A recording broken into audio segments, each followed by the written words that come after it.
Movie के शुरू होते ही हम एक स्ट्रीट शेफ गाओ को देखते हैं। वो बहुत मजे मजे के खाने बनाया करता था। इसका एक छोटा सा रेस्टोरेंट है, मगर वो उसको साफ रखता है और अपने प्रोफेशन से भी बहुत प्यार करता है। लेकिन जो पास में गाओ के साथ हुआ वो बहुत ही बुरा था। उसके फादर ने सिर्फ इसलिए उसे एक शेफ के पास छोड़ दिया कि वो कुकिंग को सीख सके। गाओ ने ये डिसाइड कर लिया था कि एक दिन वो बहुत बड़ा शेफ बनेगा और हर वो चीज हासिल करेगा जो वो अपने बचपन में ना कर सका। गाओ के फादर एक बहुत अच्छे शेफ थे और अब तक तो वो बहुत ही कमाल शेफ बन चुके थे, एक तरह की मास्टर शेफ। लेकिन उनका बेटा यानी गाओ उनसे बहुत नफरत करता था, क्योंकि उसने अपना बचपन यानी चाइल्डहुड अपने फादर के बगैर गुजारा था। वो उन्हें मिस भी किया करता था, लेकिन इससे उसके फादर को कोई फर्क ही नहीं पड़ता था। दूसरी तरफ गाओ के फादर यानी वही मास्टर शेफ भी इस बात से खुश थे कि दुनिया को नहीं पता कि इनका बेटा भी है, और ये बात गाओ को और सैड करती थी। अब सीन बदलता है और हम एक और फेमस, हैंडसम और यंग शेफ को देखते हैं। वो बहुत ही रिच और रॉयल फैमिलीज के लिए खाना बनाया करता था। उसका नाम पोल होता है। पोल का ये ख्वाब था कि वो अपने फादर के लिए अपनी कंट्री में एक रेस्टोरेंट बनाएगा, इसलिए वो अब्रॉड को छोड़ते हुए और सब ऑफर्स को मना करते हुए अपनी कंट्री वापस आ जाता है। वहाँ जाकर वो एक फिश सेलर के पास जाता है और कहता है कि मुझे एक बड़ी सी मछली तो दिखाओ। तो फिश सेलर उसे मना कर देता है।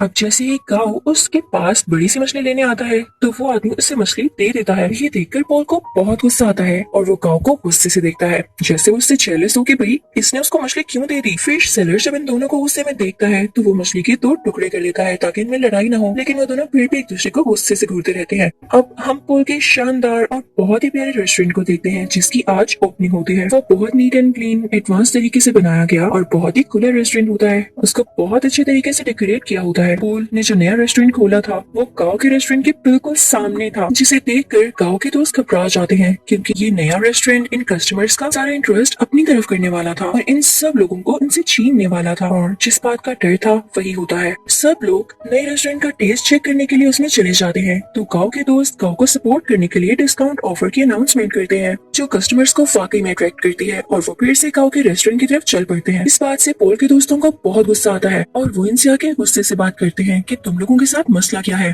हमारी सक्सेस तुम लोगों से देखी नहीं जा रही। फिर एट द एंड दोनों पार्टीज में डिसाइड होता है कि क्यों ना एक कंपटीशन रखा जाए और देखा जाए कि किस शेफ के हाथ में ज्यादा टेस्ट है। अब दोनों को जबरदस्ती कंपटीशन में पार्ट लेने के लिए कहा जाता है। पहले तो वो मान नहीं रहे होते, लेकिन जब एक दूसरे को देखते हैं तो पहचान लेते हैं कि इन लोगों का सामना तो उस दिन फिश स्टॉल पर हुआ था, तो ये लोग कंपटीशन के लिए रेडी हो जाते हैं। अब टेबल लग जाता है और उस पर एक बड़ी सी फिश रखी जाती है जिसको इन दोनों ने काटना था। अब सबसे पहले पोल फिश को काटता है और उसके कांटे बहुत स्मूथली और तेजी के साथ निकालने लगता है। उसका ये तरीका सबको बहुत पसंद आता है। अब वो फिश फेंकता है गाओ की तरफ। गाओ भी फिश को बड़े अच्छे तरीके से काटता है और उसकी स्किन जब सबको दिखाता है तो उस पर जरा सा भी फ्लैश नहीं होता, यानी उस पर जरा सा भी फिश का मीट नहीं लगा होता, तो उसको भी सब बहुत एडमायर करते हैं, यानी दोनों की बराबर तारीफ होती है। अब वहाँ एक चेयरमैन भी होते हैं जो उनसे कहते हैं कि एक इंटरनेशनल कुकिंग कंपटीशन होता है, मुझे लगता है कि तुम दोनों को उसमें पार्ट लेना चाहिए। अब दोनों को प्रूव तो करना था कि इनमें से कौन बेस्ट शेफ है, तो दोनों रेडी हो जाते हैं। अब पोल मीडिया को बताता है कि मैं फ्रांस में कुकिंग करता था और चाइना आकर मैंने फील किया कि अब भी लोग पुराने तरीकों को यूज करके कुकिंग करते हैं, और जाहिर है ये बात वो इनडायरेक्टली गाओ को ही कह रहा था, और इसे देख के गाओ को बहुत गुस्सा आता है। अब वहाँ सबको पता चलता है कि पहले इनका आपस में कंपटीशन होगा। अगर ये लोग उसे जीत जाते हैं तब ये लोग फाइनल तक पहुँच सकेंगे, और साथ ही साथ बहुत ही बड़े मास्टर शेफ से मिलने का भी चांस मिलेगा। और ये मास्टर शेफ कोई और नहीं बल्कि गाओ के ही फादर थे। उधर गाओ के रेस्टोरेंट में पोल की दोस्त आती है और गाओ और उसकी दोस्त को रेस्टोरेंट आने का कहती है कि आज का खाना आप हमारी तरफ खाएं। अब वो दोनों यानी गाओ और उसकी दोस्त पोल के रेस्टोरेंट तो जाते हैं, लेकिन उनको खाना पोल नहीं बल्कि पोल की वही दोस्त सर्व करती है। दिखने में वो खाना तो फ्राइड एग और एक प्लांट पोट की तरह लग रहा था, लेकिन उसका टेस्ट एकदम अलग था। तो ये देख के गाओ सोचता है कि वाकई पोल की कुकिंग बहुत एडवांस है, तो वो सीधा किचन में जाता है और उसको गुस्से से कहता है, पोल अपना खाना अच्छा दिखाकर क्या साबित करना चाहते हो कि तुम बहुत अच्छे कुक हो। तो पोल चुप रहता है और उससे मीट पकाने का कहता है कि चलो देखते हैं कौन ज्यादा अच्छा मीट पका सकता है। गाओ चैलेंज एक्सेप्ट करता है। अब गाओ बहुत ही अच्छे तरीके से वो मीट पकाता है, वो बहुत डिलीशियस लग रहा होता है। अब पोल उससे कहता है कि मैं तुम्हें सेम रेसिपी के साथ ये डिश बनाकर दिखाता हूँ। पोल शुरू करता है और सेम डिश बहुत ही कम टाइम में बना लेता है। जब गाओ उसको स्मेल करता है तो उसे अपनी डिश में और इसकी डिश में कोई फर्क नहीं लग रहा होता, तो वो समझ जाता है कि वाकई इसके पकाने का तरीका बहुत एडवांस है। वो उदास हो जाता है और वहाँ से चला जाता है। अब गाओ को कोई कहता है कि उसे उसके उसके फादर बुला रहे हैं। गाओ अपने फादर के पास जाता है और कहता है कि अब आपने मुझे क्यों बुलाया, जबकि आप ये बात मानते ही नहीं कि मैं आपका बेटा हूँ। तो मास्टर शेफ उसे कहते हैं, मैंने ऐसा इसलिए किया था कि दुनिया ये ना कहे कि तुम मेरे बेटे हो, इसलिए तुम इंटरनेशनल कंपटीशन तक पहुंच सके, बल्कि मैं तो ये चाहता हूँ कि तुम खुद ये करो। तो गाओ कहता है, डैड मुझे वैसे भी आपकी सपोर्ट की जरूरत नहीं, जब मुझे आपकी जरूरत थी तब आप मेरे पास नहीं थे। खैर मैं अब ये साबित करके दिखाऊंगा कि मैं वो हासिल कर सकता हूँ जिसकी वजह से आपने मुझे छोड़ा। अब गाओ यहाँ से चला जाता है क्योंकि उसे अपने डैड की किसी भी बात पर यकीन नहीं होता। अब next day international cooking competition होता है। सब प्रिपरेशन की जा चुकी होती है। कॉम्पिटेंस यानी पोल और गाओ भी रेडी होते हैं। टाइम स्टार्ट होता है।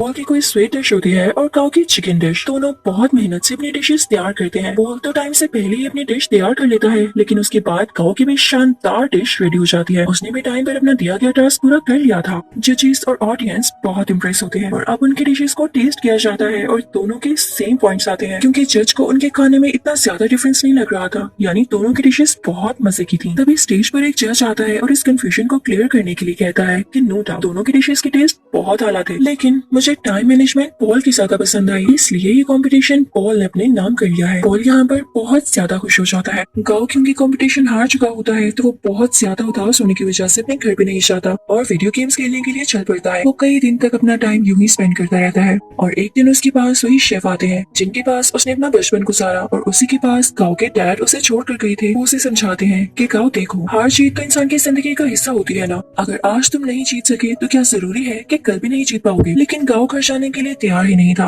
उसे बहुत समझाने के बाद कन्विंस कर लिया जाता है कि उसे घर जाना होगा और अगले कंपटीशन की तैयारी करनी होगी। अब पॉल बहुत ज्यादा खुश होने की वजह से अपने रेस्टोरेंट जाता है। वो बहुत एंजॉय करता है। उसके सामने उसके दोस्त बैठे होते हैं तो बातों बातों में उसके दोस्त उससे कहते हैं, पॉल तुम अपनी दोस्त को चांस क्यों नहीं देते हो, वो इतने टाइम से तुम्हारे साथ है, तुम उसमें ट्रस्ट तो करो, उसे अलाउ करो कि वो इंटरनेशनली तुम्हें रिप्रेजेंट कर सके, तुम्हारे रेस्टोरेंट का नाम ऊंचा कर सके। तो पॉल उससे कहता है, हाँ वो मेरी अच्छी दोस्त जरूर है, इस बात से मैंने मना नहीं किया, लेकिन यार उसे खाना तक पकाना नहीं आता, वो कैसे मेरे रेस्टोरेंट को इंटरनेशनली रिप्रेजेंट कर सकती है। तो उसका दोस्त और बातें करने लगता है और उसकी बातों से ये लग रहा होता है जैसे ये उसके दोस्त के साथ ही मिला हुआ है और इनके दिल में लालच आ रही है। तभी वहाँ पर पॉल की वही दोस्त आती है और उसके सामने सूप की 2 कप्स रखते हुए कहती है, पॉल क्या तुम मुझे बता सकते हो कि इनमें से किस में सॉल्ट ज्यादा है। तो यहाँ पर पॉल खामोश हो जाता है क्योंकि उसमें टेस्ट करने की एबिलिटी ही नहीं होती, उसके टेस्ट बर्ड्स ऐसा कर ही नहीं सकते थे और ये नेचुरली था। तो इस बात की वजह से पॉल को बहुत दुख होता है कि उसकी अपनी दोस्त ने उसके बाकी दोस्तों के साथ मिलकर उसे चीट किया और धोखा दिया। तो अब उसकी दोस्त कहती है, क्या हुआ पॉल, तुम समझते थे कि मैं तुमसे प्यार करती हूँ। ये तुम्हारी गलतफहमी थी, आजकल ऐसा कहाँ होता है, मैंने तो तुमसे दोस्ती सिर्फ इसीलिए की थी ताकि तुम्हें यूज करके इंटरनेशनल कंपटीशन में जा सकूं। वैसे जाना तो मेरे लिए पॉसिबल नहीं था, लेकिन आज तक जो मैंने तुम्हारा राज रखा उसके बदले में तुमने मुझे क्या दिया, क्या तुम मुझे एक ऑफर नहीं कर सके। लेकिन अब नहीं, अब मैं खामोश नहीं रहूंगी क्योंकि मैं भी इस कंपटीशन में जा सकती हूँ।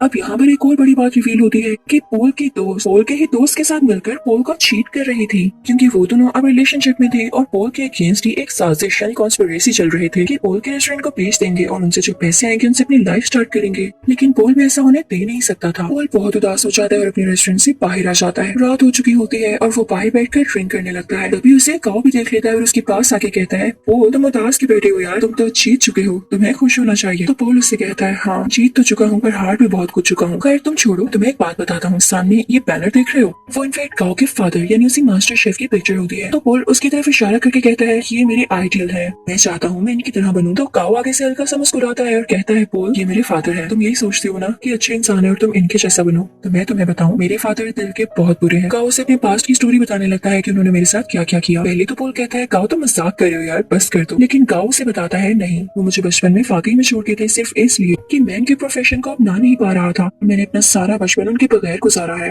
तो पोल कहता है, अच्छा उदास नहीं हो, अब हम क्या कर सकते हैं। तो गाओ से कहता है, बॉटल्स फेंक सकते हैं। तब वो दोनों खाली बॉटल्स उस बैनर की तरफ फेंकने लगते हैं और बहुत खुश होते हैं। यहाँ पर इन दोनों में दोस्ती हो जाती है और ये सीन बहुत ही ज्यादा क्यूट है। अब पोल जब वहाँ से अपने रेस्टोरेंट वापस जाता है तो देखता है कि उसके दोस्त उसके रेस्टोरेंट का सौदा कर रहे होते हैं। तो पोल उनसे कहता है, ये क्या हो रहा है, तुम लोग मेरी इजाजत के बगैर ऐसा कर भी कैसे सकते हो। तो उसके दोस्त उससे कहते हैं, मुझे ये बताओ इंटरनेशनल कंपटीशन में अपने साथ किसको लेकर जाओगे, क्योंकि राउंड 2 में अकेले नहीं पका सकते आप के साथ आपका पार्टनर होना लाजमी होता है। क्या तुम अपनी दोस्त को लेकर जाओगे? तो पॉल कहता है मेरा दिमाग नहीं खराब, मैंने डिसाइड कर लिया है कि मैं किसे अपने साथ लेकर जाऊंगा, जो कि वाकई डिजर्विंग है। पॉल यहाँ पर काओ का नाम लेता है तो ये सुनकर उसके दोस्त काफी जेलस होते हैं। उनमें से एक कहता है पोल याद रखना तुम्हारा करियर मिट्टी में मिल जाएगा। तो पोल उसे अपने सिर से हिट करता है, उन सबको वहाँ से भगा देता है। जब ये सारे लोग चले जाते हैं तो काओ का वही गार्डियन शेफ पोल से कहता है पोल वाकई तुमने ये सोचा है कि तुम काओ को अपने साथ लेकर जाओगे? तो पोल कहता है हाँ क्यों नहीं, और साथ ही वो काओ के शोल्डर पर पैट करता है और कहता है हाँ ये डिजर्विंग है। सब बहुत खुश होते हैं। अब यहाँ पे कंपटीशन की तैयारियां शुरू हो जाती हैं। दोनों में ये डिसाइड होता है कि पोल काओ को अपने नए तरीके सिखाएगा, जबकि काओ पोल को अपने पुराने तरीके जिस तरह से वो कुकिंग करता है। काओ पोल से कहता है तुम परेशान मत होना, अगर तुम्हारे टेस्ट बड्स काम नहीं करते मैं तुम्हारा टेस्ट वापस लाने में तुम्हारी मदद करूंगा। वो उसे समझाता रहता है कि इस तरह करो। पोल भी उसे नए नए तरीके बताता रहता है और यहाँ पर इन दोनों का काफी अच्छा टाइम स्पेंड हो जाता है। ये रोज खाना बनाने की प्रैक्टिस करते, साथ साथ डांस करते, सिंगिंग करते और बातें करते। और अब यहाँ इन दोनों की दोस्ती और भी गहरी हो चुकी थी। अब वो दिन भी आ जाता है जब इंटरनेशनल कंपटीशन का राउंड 2 होता है। ये दोनों अपनी डिश बहुत अच्छे तरीके से बनाने लगते हैं और कम ही टाइम में बहुत अच्छी स्वीट डिश तैयार कर लेते हैं, जो कि जजेस को इतनी ज्यादा पसंद आती है कि वो कहते हैं हमने आज तक ऐसी डिश नहीं खाई। और ये राउंड ये दोनों विन कर लेते हैं और सही कहा जाता है कि यूनिटी इज स्ट्रेंथ। अब इसके बाद शुरू होना होता है थर्ड राउंड, जो कि कुछ दिन बाद था। और ये कंपटीशन इनका उसी मास्टर शेफ यानी काओ के फादर के साथ था। तो यहाँ पर पोल काओ से कहता है मुझे लगता है कि तुम इस कंपटीशन को जीत सकते हो, तो तुम चले जाना। तो काओ पोल से कहता है तुम बहुत अच्छे शेफ हो, तुम्हें तो एडवांस तरीके भी पता है और तुम मेरे से भी ज्यादा अच्छा कर सकते हो। तो पोल कहता है नहीं ऐसी बात नहीं, देखो मैंने अपने फादर का ड्रीम पूरा किया अपना रेस्टोरेंट बनाकर, तो तुम अपने फादर का ड्रीम पूरा करो ना। वो तुम्हें एक बहुत अच्छा शेफ देखना चाहते थे, तो तुम उनके सामने जाकर कुकिंग करो और उन्हें प्रूव कर दो कि तुम बहुत अच्छे शेफ बन सकते हो। तो काओ मान जाता है और पोल का शुक्रिया अदा करता है। अब थर्ड और फाइनल राउंड स्टार्ट हो चुका होता है। दूसरी तरफ मास्टर शेफ भी अपनी डिश बनाने लगता है।